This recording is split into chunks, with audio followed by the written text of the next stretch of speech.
This photo, the snow-capped peak, the wild yellow flowers, the crystal clear blue sky. This photo is beautiful, no doubt.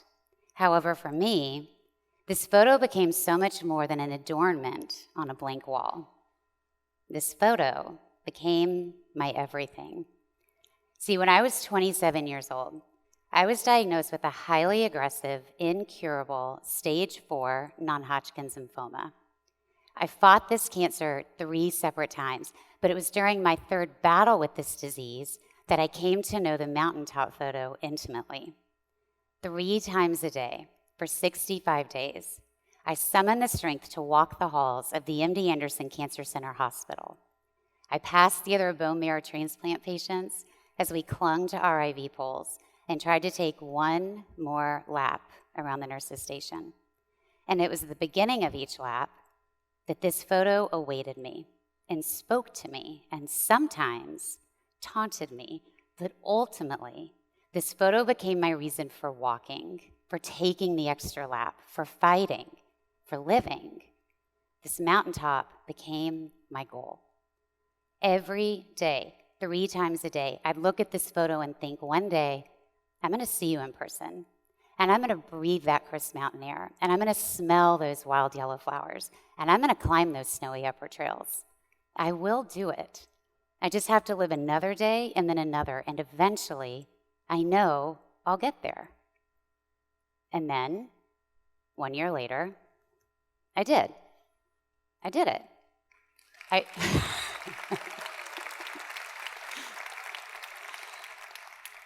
I reached it.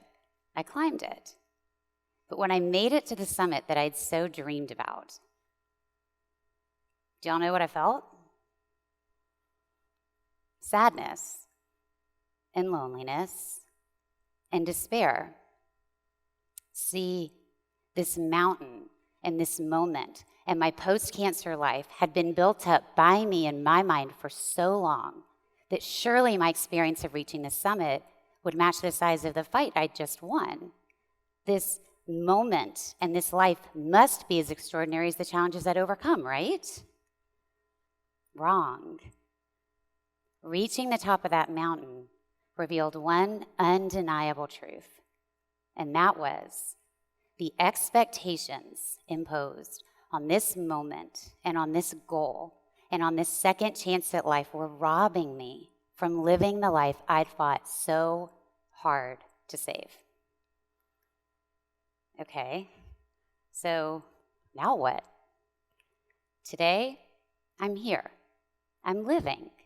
I'm a wife, a mom, a neighbor. I'm once again an ordinary person living an ordinary life. Only now, things are different. See, once I reached my post-cancer summit, I didn't want to come down. I felt like I'd summited life, so therefore had to live on top of the world. My recovery had been remarkable, so I started to see myself through this lens of needing to be exceptional all the time. And it has been that self-imposed expectation that has kept me from embracing the gift of ordinary life. Let me explain. I love tennis. I've always loved tennis. So when the dust settled in my post-cancer life, a friend called me up and asked if I'd be her partner for a doubles match. As my friend and I walked together onto the tennis court opposite our opponents, I heard that familiar voice screaming in my head, "You gotta crush it."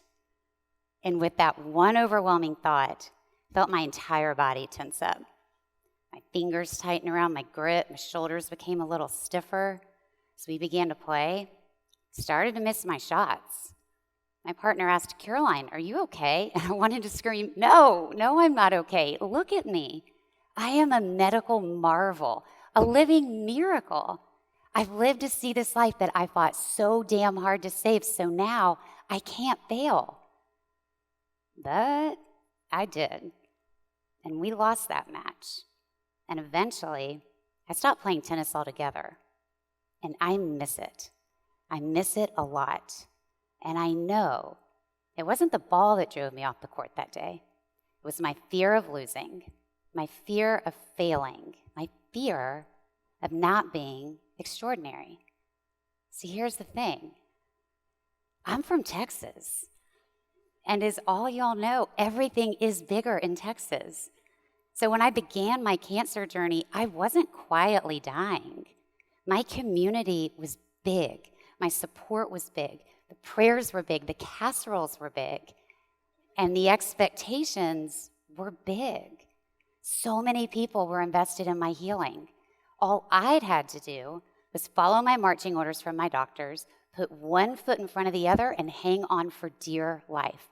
So that's what I did.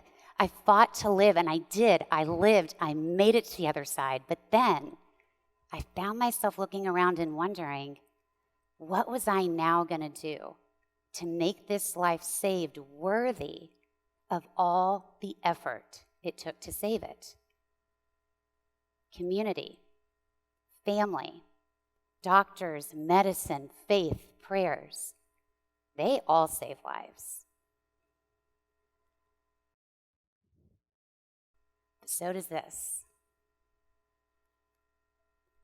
When I was going through my years of cancer treatments, I had a Labrador named Riley Rose. Riley was my soulmate dog, and I know we only get one in a lifetime if we're lucky. Riley came to me beaten and battered and abused, but he came to me with this. Riley lived for this ball and for this throw, and he knew in that moment he was okay. We were okay. Life was okay.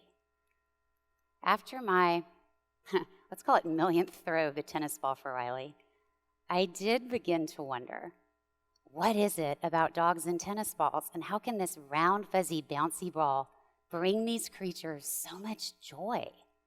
So I did a little research, and as it turns out, chasing a tennis ball ignites the natural hunting instinct in dogs.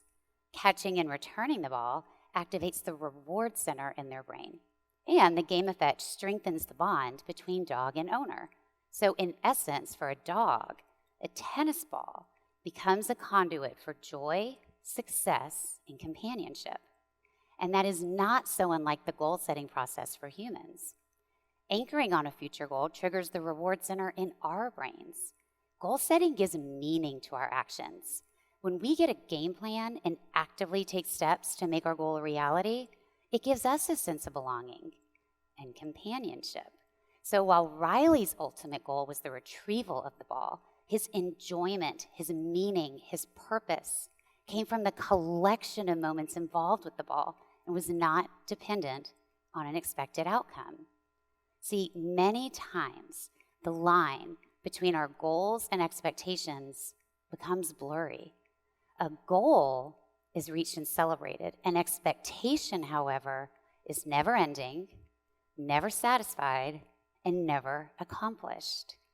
Like many of you, I understand this blurred line firsthand. See, before I became a cancer patient, I ran marathons. I ran my first marathon with the goal of just finishing. And when I did finish with a respectable finish time, that competitive inner voice said, "You could do better." My goal then turned into a faster finish time, then faster yet again. 3 years and 7 marathons later, and I still wasn't satisfied because I'd always thought I could do better. When Riley came into my life, I knew my cancer-weakened body was no longer able to run long distances, but I had refused to give up running altogether. However, much to my disappointment, Riley didn't like to run. Riley preferred a casual stroll. And as the years went by, I too began to embrace a slower walk. If Riley and I had a day that we were tired, we walked slower. If we had a day that we weren't feeling well, we rested. As time with Riley went by, the volume on my self-critical and always striving for more voice began to lower. This newfound quiet opened my ears to sounds I'd never noticed before. I heard birds singing in the trees. I acknowledged hellos from other walkers. It took me years to understand that Riley preferred a stroll because he could quite literally stop and smell the roses. Nothing more, nothing less, only what is. Every day, Riley demonstrated a life that didn't deem one moment more important than another. He didn't judge things as extraordinary or ordinary. He didn't place expectation or disappointment on events. He didn't expect more than what was, and he didn't let the fear of failure dictate his every move. To live is to struggle. And if you are alive, you have inevitably experienced hardship and pain.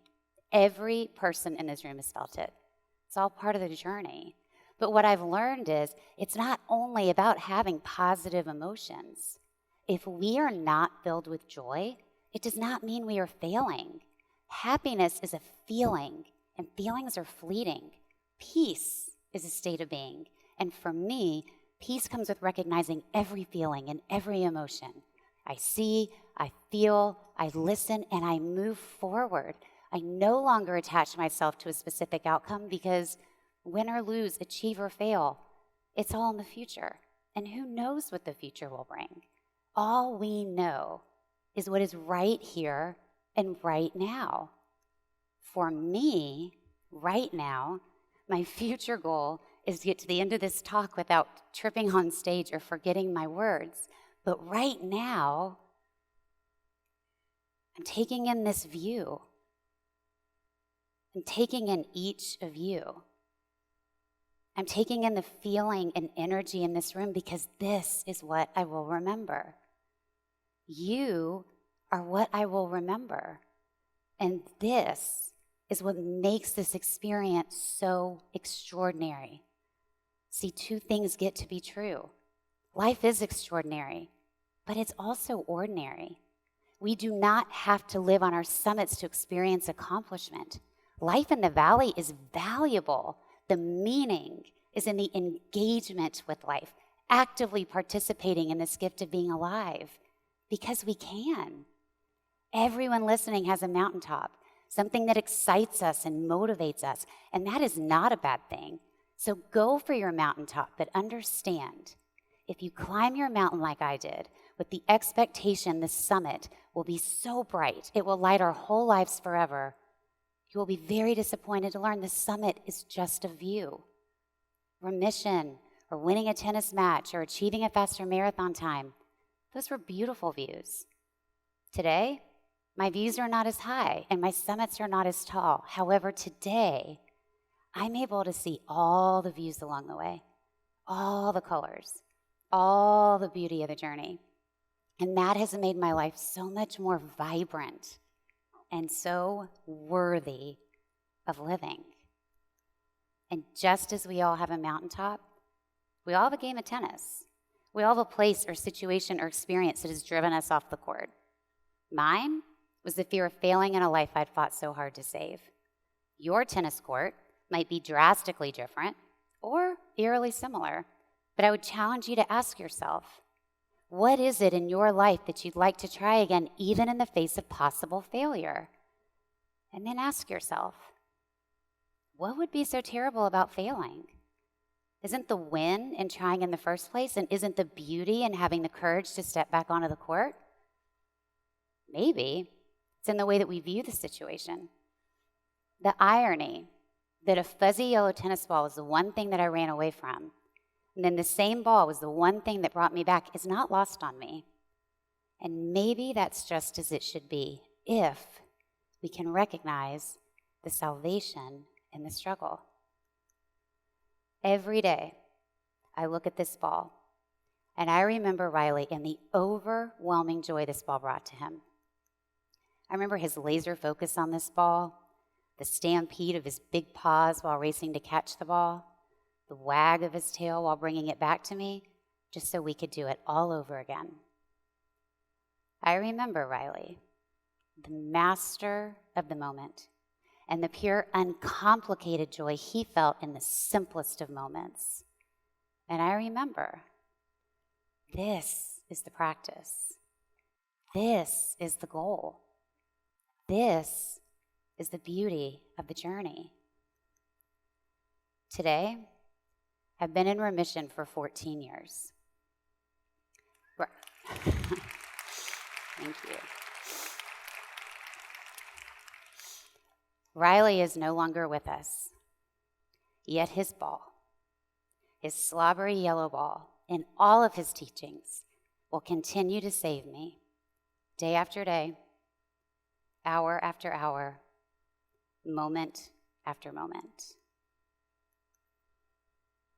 This photo, snow-capped peak, wild yellow flowers, crystal clear blue sky. This photo is beautiful, no doubt. Only now, this photo is not my everything. It's just one thing, one goal, one memory. Today, if I want to go trek a mountain peak and breathe that crisp air and smell those yellow flowers, I can. But now I also know I can walk into my backyard and smell the flowers on either side of my back gate and inhale the familiar Texas air because I now understand that this is what it's about. This moment, this breath, this ball. Let me ask you, what mountain are you climbing? What goal are you wanting to conquer? And what expectation are you willing to release? Because as Riley so expertly taught us, a moment is just a moment, and a lifetime is just a collection of moments lived. It's up to us to drop the expectations we're placing on our moments, and it is our gift and privilege to embrace the beauty we are living right here, right now. Thank you.